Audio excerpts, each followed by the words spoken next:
like to thank Shalawala. They are the ones who dressed me today. I needed an outfit to perform. So they're a great shop for their clothes.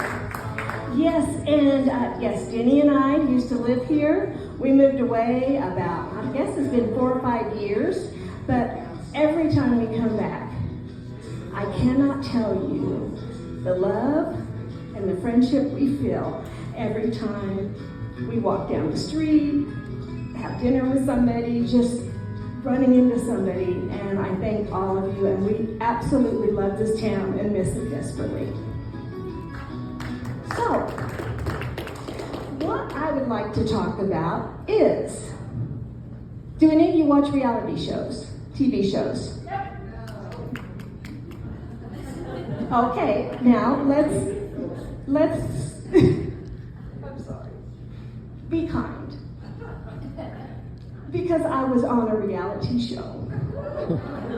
And a lot of people said, we don't care that you're on it. We don't watch reality shows. So it's been a very painful journey at times. So the show I was on was Netflix. I was not on a rinky-dink reality show. I was on Netflix, The Trust, A Game of Greed. Does this sound intriguing? And the way I got this was I met a fellow comedian who was also a casting agent. And she texted me and said, apply for this right now. They're looking for a seasoned woman. Now, I like that description.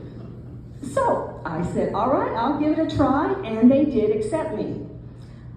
It was very exciting, and we had to have lots of interviews and questions and background checks and all these scary forms, like if you tell anybody about this, you're kicked out, and it kind of made me paranoid, and so I was very careful with not talking about it. So in March of 2023, I flew to the Dominican Republic, and I was able to stay in a resort. To this day, I don't know what resort I was in, because they put you in a room and lock the door and you can't come out. Seriously. And they would bring you your food. You'd have to call them if you wanted something to drink. And they even covered the peephole. I think that's silly, because if somebody walked by my peephole, I wouldn't know who it was anyway. But needless to say, so I was in that room for a couple of days. And then it was like, okay, now we're going to take away all of your cell phone, your iPad, pencils, papers, any activities that you have, we are taking it all away right now. You will have no way to communicate with the outside world. And I was like, wow, what am I going to do? Especially with the pencil and paper. I thought that was really weird, that they don't want us sending notes to each other talking bad about shit. So I got in a car, and then they blindfolded me and drove about an hour and a half to the destination of where I was going to be. Now, let's back up. This sounds kind of like sex trafficking. Or some kind, I don't know what they were going to traffic me for. It could not have been sex. But it was really scary, but you just kind of went along with it.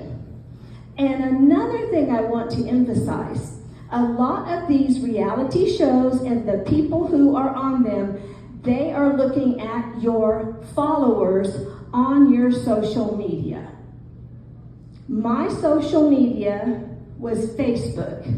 They don't care about that. They want Instagram and TikTok.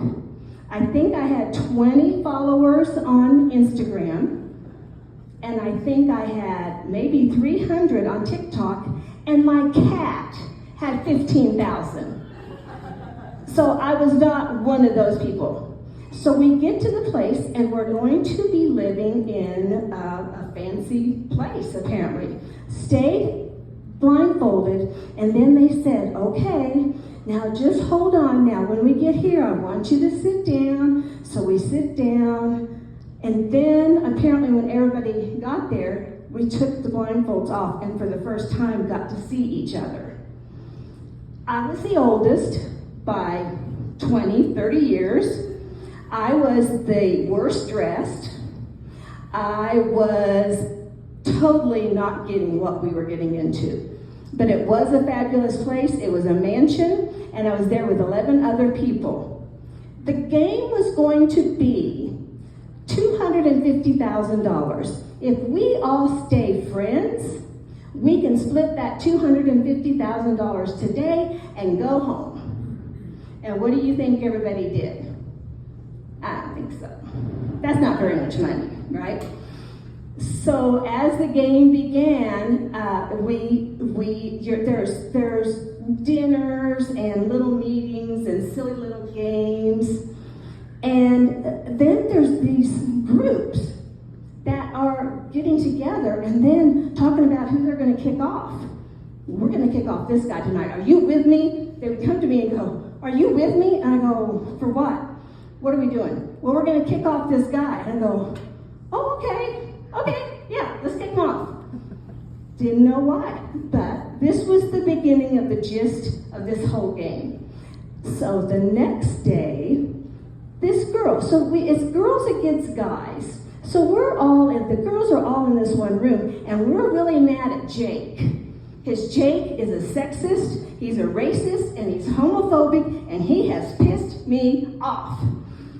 And there was this other lady in there where she went to Jake and told him everything we had said about him. Who was pissed off then? Me? So I kicked her off. And oh my God, if you could have seen the hate, and everybody was so mad, and Jake, he would just say, she kicked that angel off. That angel of a woman. Jay is a sniper. She's unhinged. We got to get rid of her. I'm 69 years old. How am I a sniper? So this was how my beginning was.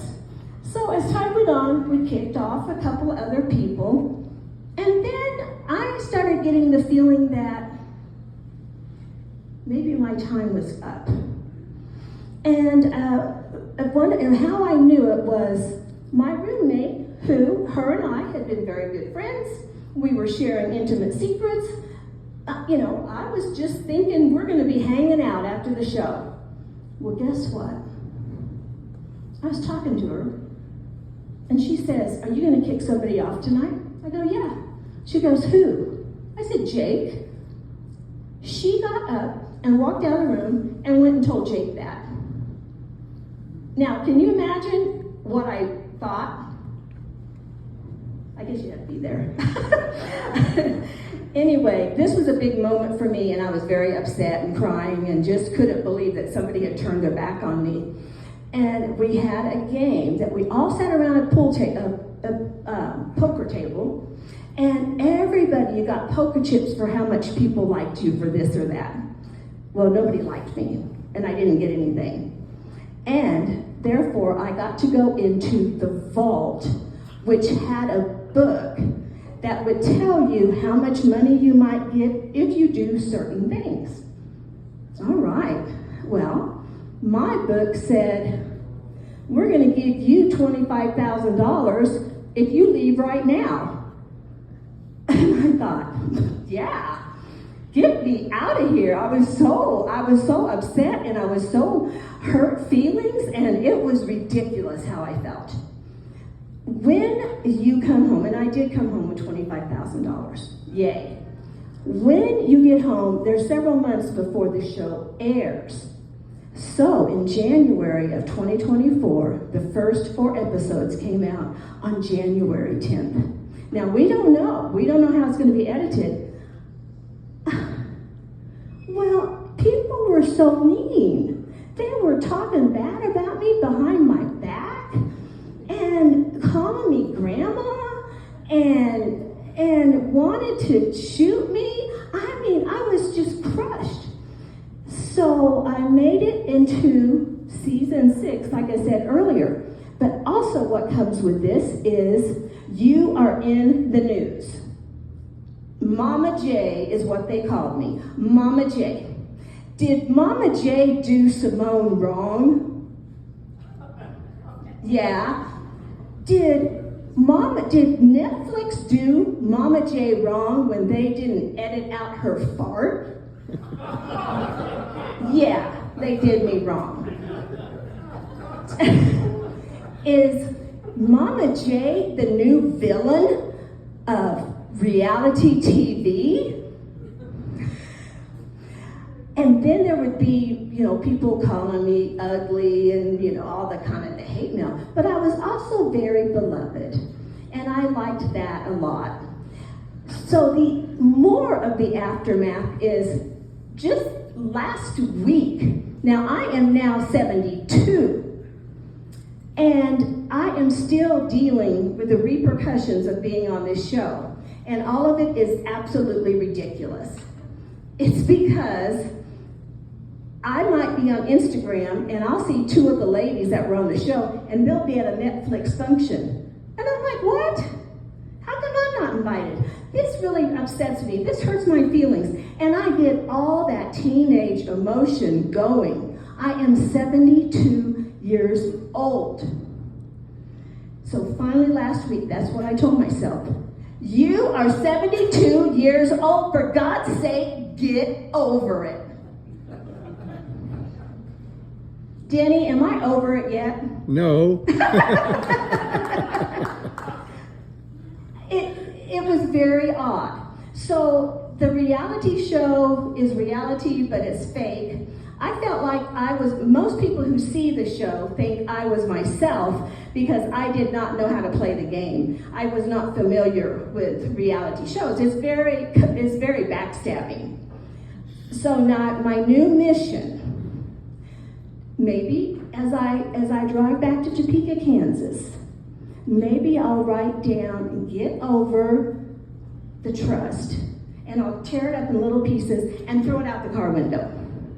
I just don't know. But they all happened because when I was 69, COVID, I began learning how to be a stand-up comedian. I've had so many great experiences, and this one, being on a reality show, was just the biggest. So I feel very blessed, but it was kind of an interesting time. But that kind of gives you a little bit of back history of what it was like. Thank you very much.